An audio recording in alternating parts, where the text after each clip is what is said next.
வணக்கம் வணக்கம் மக்களே. ஒரு முக்கிய செய்தியை நம்ம இப்போ பார்க்க இருக்கிறோம். சற்று முன் உதயநிதி சொத்து குவிப்பு வழக்கில் அதிரடி கைது. தமிழகமே உறைந்த நிலையில் இருக்கிறது. இதற்கு காரணம் யார்? இதற்கு பின்னணியில் யார் செயல்படுறாங்க? மத்திய அரசா, மாநில அரசா, யார் செயல்படுறாங்க? எதிர்கட்சியா?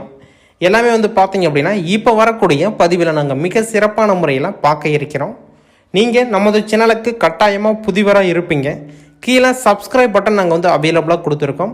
அந்த பட்டனை அழுத்தி பக்கத்தால் பெல் ஐக்கான் இருக்கும், அதை அழுத்தினீங்க அப்படின்னா ஆல் அப்படின்னு ஆப்ஷன் காட்டும். அந்த ஆல் அப்படிங்கிறத நீங்கள் கொடுத்துட்டீங்க அப்படின்னா இது போன்ற நியூஸ்களை நீங்கள் உடனுக்குடனே தெரிஞ்சுக்கலாம். எந்த ஒரு தட்டு தடயங்களும் இல்லாமல், எந்த ஒரு பிரச்சனையும் இல்லாமல் உங்களுக்கு நோட்டிஃபிகேஷன் ஸ்வைங் அப்படின்னு சொல்லிட்டு உங்களுடைய மொபைலுக்கே வரும். நீங்கள் பார்த்து தெரிஞ்சுக்கலாம். அதற்கு நீங்கள் நாங்கள் சொன்னபடி அந்த பெல் ஐக்கன்லாம் அழுத்தி ஆட்கள் கொடுத்து வச்சுட்டிங்க அப்படின்னா உங்களுக்கு உடனுக்குடனே இது போன்ற நியூஸ்க்கெல்லாம் நீங்கள் தெரிஞ்சுக்க முடியும்.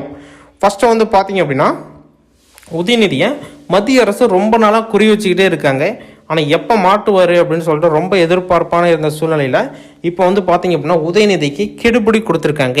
அதாவது பார்த்தீங்க அப்படின்னா உங்களுக்கு நோட்டீஸ் கொடுத்துருக்காங்க, நீங்கள் ஆஜராகணும் அப்படிங்கிற மாரி. என்ன தான் பெரிய முதல்வராக இருந்தாலும், முதல்வருடைய பையனாக இருந்தாலும், ஒரு அமைச்சராக இருந்தாலும், உயர்நீதிமன்றம் உச்சநீதிமன்றம்லாம் பார்த்தீங்க அப்படின்னா என்னென்ன சொல்லுதோ அதை நீங்கள் கேட்டு தான் ஆகணும். ஏன்னா உங்களுக்கு மேலே அது ஒரு அரசாங்கம் மாரி நடக்குது. அரசாங்கமே பார்த்தீங்க அப்படின்னா கோர்ட்டாக இருந்தது அப்படின்னா எல்லாமே ஒரு 10 பேர்த்த வெட்டிவிட்டு கூட அவங்களே ஜாமீன் போட்டு அதுமாரி பண்ணிக்குவாங்க. அதனால் அதற்கு மேலே ஒரு எப்படி சொல்கிறதுன்னா, இப்போ மனிதனுக்கு மேலே எப்படி ஒரு கடவுள் இருக்காரோ இருக்குது அப்படிங்கிறவங்களுக்கு சொல்கிறேன். அதுமாரி பார்த்தீங்க அப்படின்னா இதுமாரி அரசாங்கத்துக்கு மேலே ஒரு கோர்ட் ஒன்று இருக்குது.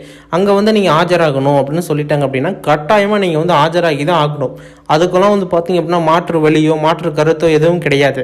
தள்ளி போடலாம், உடம்பு சரியில்லை, அதுமாரி நிறையா காரணங்களை மெடிக்கல் ரிப்போர்ட்லாம் காட்டி காரணங்களை பார்த்தீங்க அப்படின்னா கடத்த முடியுமா ஒழிஞ்சி, ஆனால் அந்த கைதிலிருந்து கட்டாயமாக தப்பிக்க முடியாது. சற்று முன் பார்த்தீங்க அப்படின்னா உதயநிதி சொத்து குவிப்பு அதிகமாக சொத்து குவிச்சிட்டார். அதாவது பார்த்தீங்க அப்படின்னா இதில் எதில் மாற்றாரு அப்படிங்கிறத நீங்கள் ஃபஸ்ட்டு தெரிஞ்சுக்கணும். ஃபஸ்ட்டு ஒரு கார் ஒன்று வாங்கினார். அதாவது வெளிநாட்டில் இருந்து ஒரு காரு. அந்த காரு திருட்டு காரு. அங்கே திருடி இங்கே உதயநிதிக்கு சேல் பண்ணியிருக்காங்க. அதை வாங்கிட்டே நம்பர் பிளேட்லாம் பார்த்தீங்க அப்படின்னா சேஞ்ச் பண்ணிட்டு சம்திங் ஓட்டிகிட்டு வந்திருக்காரு. திடீர்னு பார்த்தீங்க அப்படின்னா அந்த கார் திருட்டு காரு அப்படிங்கிற மாதிரி கண்டுபிடிச்சிட்டாங்க. ஏன்னா எப்போ வேணாலும் இதை பற்றி பேசக்கூடிய கண்டுபிடிக்கக்கூடிய சந்தர்ப்ப சூழ்நிலை யார்கிட்ட இருக்குன்னா போலீஸ்கிட்ட இருக்குது. ஒரு 10 வருஷம் கழிச்சு கூட அந்த கேஸ் நடந்துகிட்டே தான் இருக்கும். ஆனால் பார்த்தீங்க அப்படின்னா அதிகமாக இருக்காது. அதுமாரி கண்டுபிடிச்சி இப்போ பார்த்தீங்க அப்படின்னா வழக்கு போடுறாங்க. சொத்து குவிப்பு அதிகமாக இருக்குது, அளவுக்கு அதிகமாக சொத்து குவிச்சிட்டாரு, அதனால் உடனடியாக உதயநிதி ஸ்டாலினை கைது பண்ணணும் அப்படின்னு சொல்லிட்டு ஒத்த காலில் நிற்கிறாங்க. கட்டாயமாக அதுக்குண்டான நடவடிக்கையெல்லாம் எடுத்துக்கிட்டு தான் இருக்கிறாங்க. இன்னும் பார்த்தீங்க அப்படின்னா ஒரு சில நாட்களில் இதுக்குண்டான முயற்சிகள் எல்லாமே வெளியே வந்துடும். எலெக்ஷன் வந்த சூழ்நிலையில் இப்போ அதிரடி கைது அப்படிங்கிறது ரொம்ப சோகத்தில் இருக்காங்க. தமிழக மக்கள் உடன்பிறப்புகள் எல்லாருமே பார்த்தீங்க அப்படின்னா ரொம்ப சோகமாக பார்த்தீங்க அப்படின்னா ட்விட்டர், இன்ஸ்டாகிராம், ஃபேஸ்புக் இதில் எல்லாமே எழுதிட்டு இருக்காங்க. முடிஞ்ச வரைக்கும் பார்ப்போம். ஏதாச்சும் அப்டேட் வந்தது அப்படின்னா உடனுக்குடனே தெரியப்படுத்துகிறேன். நம்ம சேனலை சப்ஸ்கிரைப் பண்ணலாம் அப்படின்னா உடனடியாக சப்ஸ்கிரைப் பண்ணி பெல் ஐக்கானை கிளிக் பண்ணிக்கோங்க.